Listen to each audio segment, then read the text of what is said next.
யோவான் 14வது அதிகாரம் 1வது வசனத்திலே, உங்கள் இருதயம் கலங்காதிருப்பதாக, தேவனிடத்தில் விசுவாசமாயிருங்கள், என்னிடத்திலும் விசுவாசமாயிருங்கள்.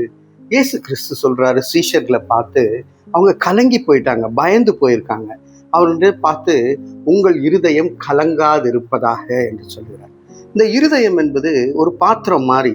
அந்த பாத்திரத்துல தண்ணீர் கலக்கமா இருந்ததுன்னா முகத்துல வர வார்த்தைகள் கூட நம்ம கலக்கம் நிறைந்த ஒரு வார்த்தையாக, கலங்கம் நிறைந்த ஒரு வார்த்தையாக, பயம் நிறைந்த ஒரு வார்த்தையாக இருக்கும். அந்த வார்த்தையினாலே முகம் கூட வாடி போய், பயந்து போய், சோர்ந்து போய் காணப்படும்.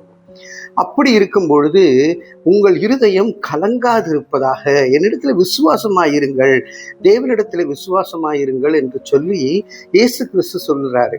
ஒரு ஊரின் ஓரத்திலே ஒரு முனிவரும் சீடர்களும் இருந்தார்களாம்.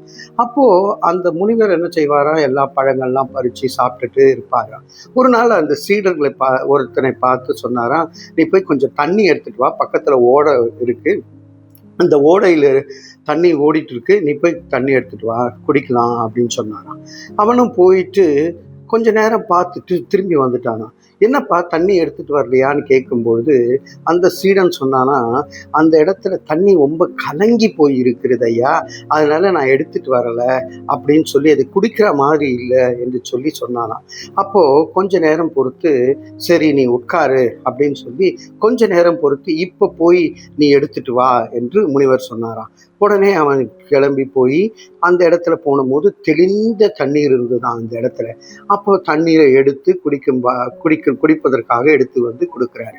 அந்த சீடன் வந்து முனிவரை பார்த்து கேட்டாராம், எப்படி உங்களுக்கு தெரியும் அப்படின்னு கேட்டாராம். இப்படி தண்ணி இப்போ தெளிந்து போயிருக்குன்னு எப்படி உங்களுக்கு தெரியும் அப்படின்னு. அப்போ முனிவர் சொன்னாராம், நீ போன போது நீ வந்து சொன்னதை பார்க்கும்பொழுது எனக்கு தெரிஞ்சது, ஏதோ ஒன்று கடந்து அங்கே போயிருக்கு, அதனால தண்ணி கலங்கி போயிருக்கு. கொஞ்ச நேரம் போனதுமே அது அந்த தண்ணீர் வந்து அமைதலாக இருக்கும், அமர்ந்து தண்ணீர் அண்டையிலே நாம போய் தண்ணீர் எடுத்து கொண்டு வர முடியும் அப்படின்னு சொன்னாராம். பிரியமானவர்களே, நம்ம வாழ்க்கையில கூட சில சூழ்நிலைகள் காரணமாக சில காரியங்கள் கடந்து போகிறதுனால நாம கலங்கி போய் விடுவோம். ஆனா அமர்ந்த தண்ணீர் அண்டையிலே நம்மை வழி நடத்துகிற தேவன் நம்மோடு கூட இருக்கிறார்.